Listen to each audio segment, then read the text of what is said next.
Welcome everyone, great turnout. Good to see Herc Sutherland visiting from the West, former hockey teammate and son of ours.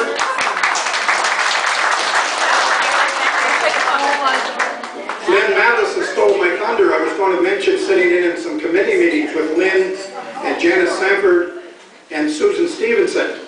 And I saw right away that Johnny Madison had coached Lynn well. She said we're going to have 9 players, just like a ball team, and 9 good players. Here they are. One of the seniors encouraged me to tell you real quickly as we get started on enjoy your journey this afternoon with these wonderful people. Tell you a little bit about Austin Ross. Now Austin was playing there with the group today, and some of you know Austin well. We were kids together back in the 50s. He went away for 35 years and he worked at such things as locating underground cable and gas leaks in Montreal, all over Canada, the United States, and even in Puerto Rico. But at 9 years of age, some of us who remember Austin, he fascinated us. He went to work with 4 fishermen down off Digby one summer, saved quite a little bit of money, and we couldn't believe it. For 9 years of age, he washed the decks, he washed the clothes of the fishermen, he cooked the meals, he made them homemade vegetable soup every day, pork chops and fish. But for 3 weeks, they tortured our friend. They teased him, they put his socks in water, they nailed one of his shoes to the floor. But after 3 weeks, Austin didn't give in, and they said, it's enough is enough. The 4 fishermen called Austin together and said, you're a good lad, we're not going to tease you anymore. Austin said, you mean you're not going to put molasses on the door handle anymore? You're not going to wet my clothes? No. Well, Austin said, I'm going to do something for you guys too. One of the big fishermen looked down and he said, little Austin, what are you going to do for us? I'm not going to spit in your soup anymore.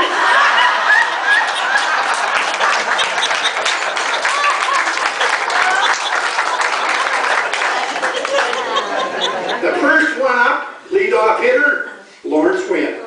Lawrence moved to Brookfield in 1956. Of course, he grew up in Brentwood. And I'm going to ask Lawrence to tell us about the first rink he remembers in Brookfield, where it was located, and if he can remember anything that happened there. There's not too much I can remember. It's pretty young. And but the old rink was right where the older fire hall was, where they sell dresses and things now. And it wasn't very good ice, but it was a rink. And there was a spot that wouldn't freeze in it, and that's the first rink that I know of. But there was another rink, they tell me, at one time, and it was in behind where the old garage is with Jerry Grimes. It's boarded up there, this side of the lumber. They said there was one in the back of there, but I never remember seeing it, but there was one there. Lawrence, you spent 60 years, amazing, 60 years on the Brookfield Fire Department. That's a lot of years. And that's a lot of service. What are some of the major changes you recall over the years? Well, we got a lot more equipment. At first there, they had a truck when I started, but it was just an old truck that was a pop truck, an old 46 Ford. Mercury, not a Ford, Mercury. Oh. And they had built it up and put a tank on it. And that was the first fire truck that we ever did. After we lost that building, I think it was the Benjamin House, probably down the other side of Brookfield. I said we got to have a second truck. And we got a second truck. That was it. Lawrence, for 55 years you made your living either running a garage in this community or an auto body shop. That's a long time. You must have painted and repaired a lot of vehicles. Well, I've often said since, I wished I had took a picture of all the wrecks that I fixed. And I fixed quite a few cars for people that are around here today. My last question for Lawrence, and Lawrence, your answers are great, thank you. You played hockey for the Brookfield Elks. You played with the Dickey boys, Jigs and Stan, and some other great ones. What do you remember? Well, the biggest thing that would stand out playing hockey is jigs. When he went up the ice, he stick handled with one hand and he put his other arm out like that to knock people out of his way.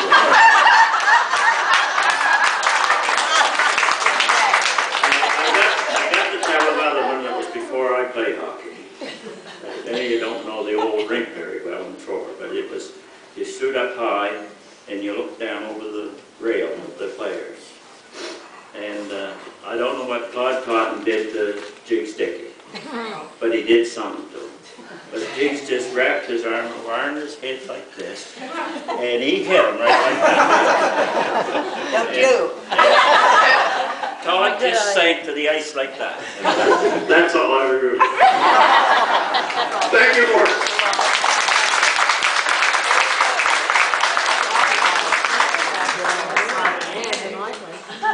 Edna Sutherland. Edna and I talked a little bit about this day, and Edna, I'd like to ask you, when you were old enough to go to school, would you tell us where you lived and where the school was located in Brookfield? Well, the school was located where the fire hall is. It was a two-room school. And I lived on Hamilton Avenue where Eileen, my daughter-in-law Eileen lives now. Excellent. Where did people usually buy their groceries back in your youth, back in the 1920s? I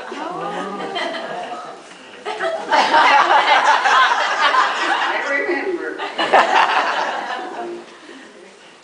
At West Brenton's grocery store, located just next to the Baptist church, right beside the house that is being renovated right now. You know, I have a picture. I should have brought it. Edna said she has a picture of that, which would be interesting to see.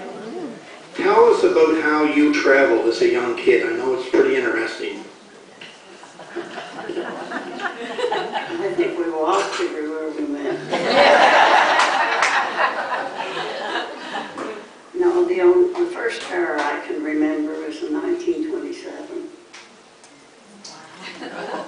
But we may have had one before that, but I don't remember. My grandfather, Alonzo Carter's place, was just beyond where your grandson, Brad Sutherland, now lives in a nice new home. Tell me about your visits up to the Alonzo Carter place, or tell us, I should say. In the summertime, once through the summer, I don't know just when it would be, during our vacation time, Lyle's sisters, one or two of them would come down in a horse and buggy, take my elder sister and I up to visit for the day, and we thought that was something really. We really enjoyed it. Lyle's grandmother, no, yes, your grandmother was a great cook.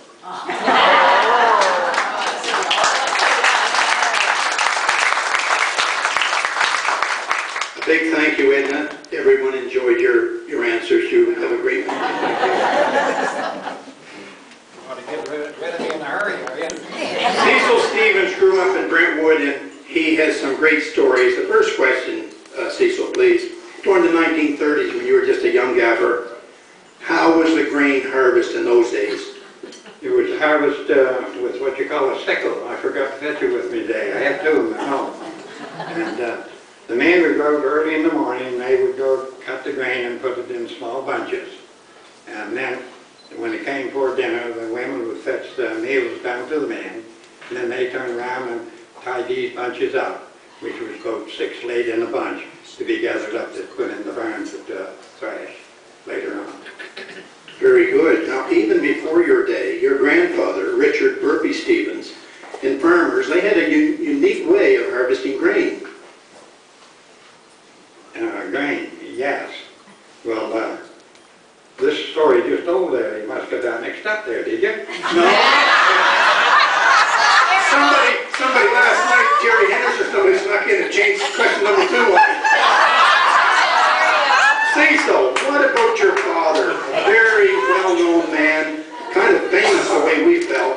Great tug-of-war anchorman, Allie Stevens. He was a very well-liked man. Yes, I was about 5 or 6, I suppose, and this, after supper these 2, 3 cars would drive in the yard, and Dad would get up from having the supper, and they'd ride in the head of the field there, back of the barnyard, and there's a big maple tree there, and there was a pulley up into it with a great big long rope, about an inch or a little better in size, and this great big, you couldn't call it a rock, it had to be a boulder. It was tied to the other end, and these men would line up, and they'd take hold of this rope, and they start pulling, and the rock would come up. They hold it for so long, and then they go work and put it down, pull it up, and I was there scratching my head wondering what they was doing. So I waited till it was all over, and the man went home, and I asked my father, I said, what were you fellas doing out there? Oh, Dad said there's a championship coming up in Amherst, he said, and we got to get ready for the big pool up there. So I still had all that information at home, but I still didn't fetch it though. But we'll get together another time for that. Cecil, excellent. Cecil, the harvesting of beans and other produce was very important in the winter months. And let me warn you, don't put the eggs ahead of the beans. I'm going to ask you about the eggs after. What about the beans and the other produce? Well, at home there, there's a full length of root they put in feed bags and put up overhead in the shed, dry, and during the winter, they had these 2 sticks, my father did, tied together and called whaling sticks. You would whale around and beat that old feed bag, us kids would, and thrash them, and then there wouldn't be a bean left in the old pod, and that was cleaned up and put away for the winter months. Cecil, the hens, you got to give the old hens credit, but there was a time they stopped laying. Yeah, they always pretty well stopped laying kind of the fall of the year. So that was the time that my mother would get a salt bucket, a wooden one, and they used coarse salt and lay on the bottom of the bucket, and then they put layer eggs, layer salt, and that till the bucket was full. Well, the only time that them eggs was used was somebody's birthday. There was only 11 of us in the family, so the egg was only used when the birthday cake was made. Thank you very much, Cecil. Thank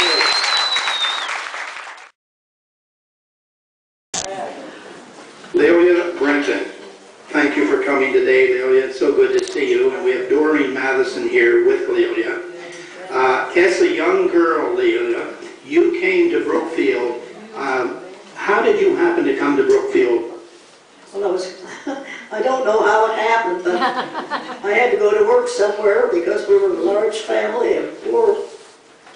So I came to Brookfield and went to R.B. McLennan's to work as a maid. For 16 years you worked for R.B. McLennan's. 16 years, yes. Wow. The man had the Brookfield Creamery in Truro. He owned it. Would you share with everyone here today, do you have a special memory of working there those 16 years? Oh my goodness, yes. Indeed I do. There were 2 families, the McLennans, Mr. and Mrs. McLennan. And Mrs. McLennan had a widowed sister who had 2 daughters, and they lived there. Mrs. McIntosh. I don't know if there's anything else I can tell you or not, but I lived there all those years with them until I really grew up and helped them. How did they treat you? Anything else? Yeah, how did the McLennan family treat you? What? How did the McLennan family treat you? Have they come to get me? How did they treat you? Oh, McLennans were the best family in Brookfield. Wonderful. A lot of the people, anybody here that ever was around, but I don't think they were, will remember them, and they were, I'd say, the best family. Later you married Guy Brenton, and you lived on Elm Street, and some of us remember very well your grandson Donald Bootler, who was an outstanding hockey player. We remember going to your place and you giving us homemade cookies. There was Is that right? that Donald was quite a guy, and I know you thought a lot of him. Yes, that's right. Yeah. For many years, you've been friends with Doreen and Robert Madison. I know they're very special to you. Yes. They lived on the same street as I did, and I was a widow by that time. And I went up to work with them because they both worked. They had 2 little children, and they went to school there. And I was there from the time they started the school until they finished. Up to the Brookfield, up to Brookfield there, where the school is now, and the school down in down in the main highway, right across from where I lived. And never forget those. Wow. Can you remember the favorite food the kids had for lunch and what Robert liked to eat? We always had lunch ready for the children at noon. They came home from school. Yes, I did. Their parents were both working, and I stayed there and got their meals for about 18 years, I think, as long as they went to school. Right. The kids always liked macaroni and cheese, craft dinner, and I think she served a lot of craft dinner. Nevertheless, Robert enjoyed the roast beef and the coconut cream pie. Thank you very much.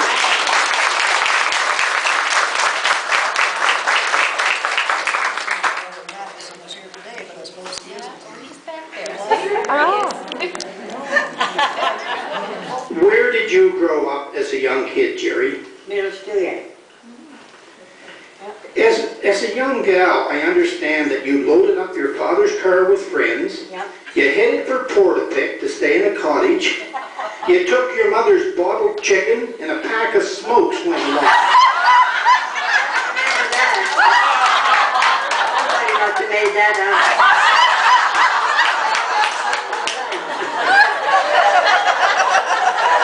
Would the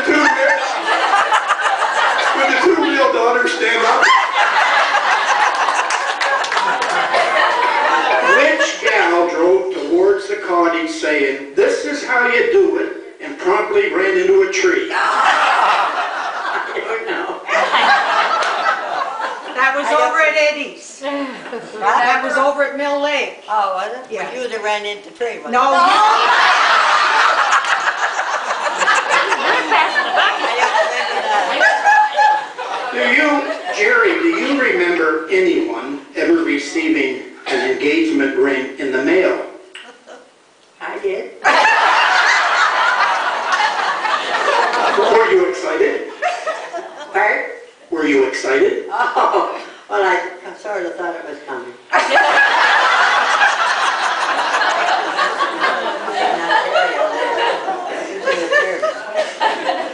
Jerry said Vic was in Ontario at the time and he was in the service and he mailed the engagement ring.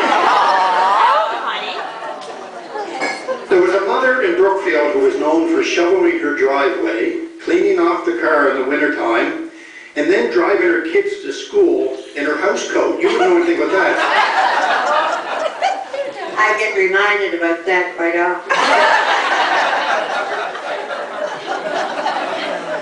Now, which gal was involved in the United Church Choir for 70 years and played the organ in the church for 70 years?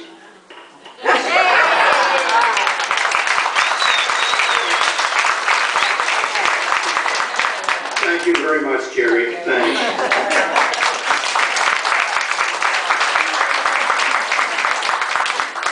Helen Kenrick. Helen is a veteran of the Second World War. We'd like to ask Helen to share what your involvement was. Well, I went in the Air Force as a secretary, stenographer. I just graduated from business college. And I did that for a while, but I really didn't like office work much. So I remustered and became a dental assistant. And I did that for the rest of the war.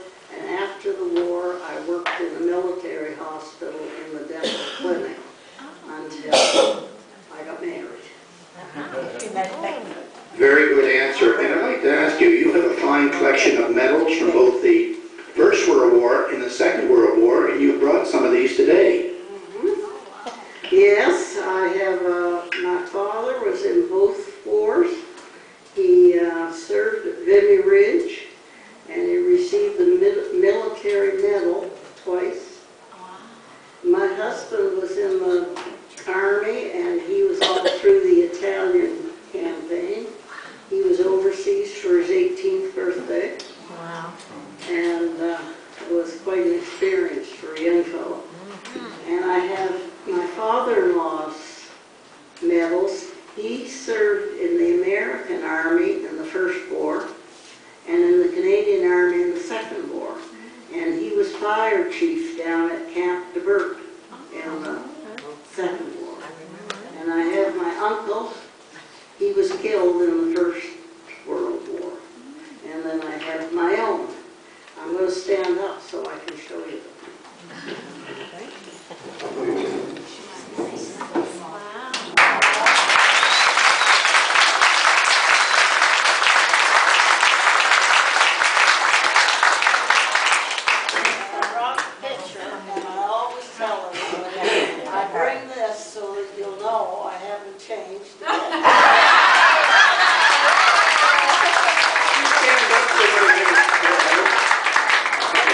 Keep standing for one more minute. Helen, this fall you would have lived in Brookfield for 20 years. Before that you lived in Middle Stewiacke for 44 years. And before that you were from Fredericton, New Brunswick. Tell us, how have you enjoyed living in Colchester County? Well, Colchester County's been very good to me. I enjoyed my 44 years in Middle Stewiacke, where I was active in community things. And Mary and I were neighbors there for 44 years, and we're still neighbors in Brookfield. Oh, wow. I've enjoyed my 20 years in Brookfield, too, although it was a different situation, but I've been very happy here. Oh, very good. Thank you very much.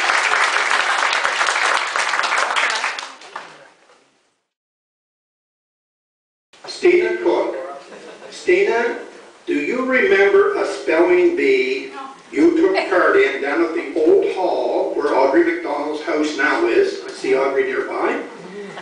I think it was pretty competitive. What do you remember about it? You were about 11 years of age? I was probably 10 or 11 years of age, and it was a class spelling bee. It ended up one boy and one girl. And I won the prize, which turned out to be a jackknife for a boy. They expected the boy to win. That boy wouldn't have happened to have been little Terry Henderson. I can't answer that. What was the incident that happened to you at the old school, which was located near where the Brookfield Fire Hall is now? Okay, the main thing I remember is that I was knocked out twice at that school. And once there was a stovepipe across the room and that fell on me and I was knocked out. And the second time it was a heavy wind and I went out at recess and the door hit me and knocked me out again.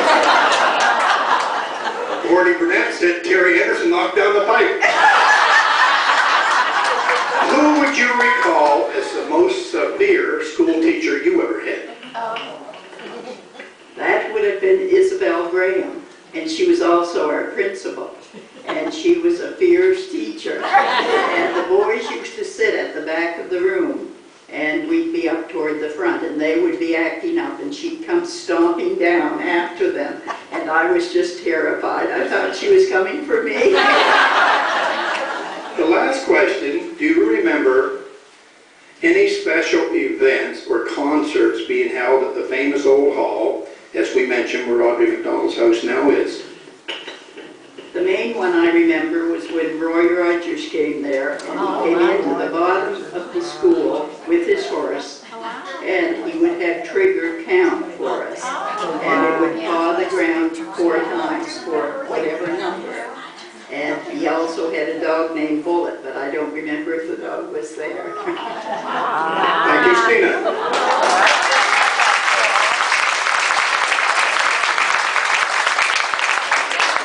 Mary Fisher, how you doing? Most everyone knows you, but I just have to ask you, tell us where you were born and where you lived the early part of your life.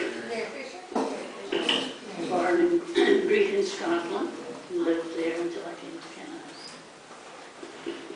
So Mary, how did you happen to come to Canada? Well, I met a soldier. I fell in love. Oh. Now, Rupert got you landed here, and I understand that you arrived in Halifax by ship. You came from Halifax up to Brookfield, and is it true that the roads were kind of like they were made of gold between Brookfield and Millskia? Yes, it was a gravel road, and I'd never seen a gravel road in my life before. I kept going up, and all I could see was trees, trees, trees. More trees. Mary, we're glad you came. Mary, as a young girl, you played tennis, you played field hockey. Later here in Nova Scotia, you bowled. You became a curler, and still later you became a golfer. I understand that you're still playing some. Oh, a little bit, trying. Mary, thank you very much, and we're glad to have you.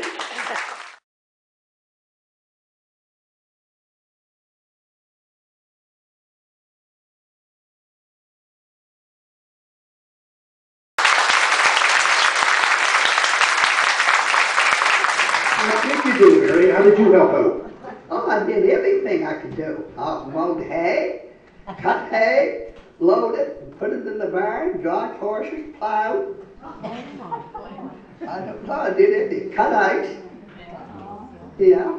Good for you. Good answer. And I know it was a special occasion for you to get to come to Brookfield, to make a trip up to Brookfield. How did you travel, and why did you come to Brookfield?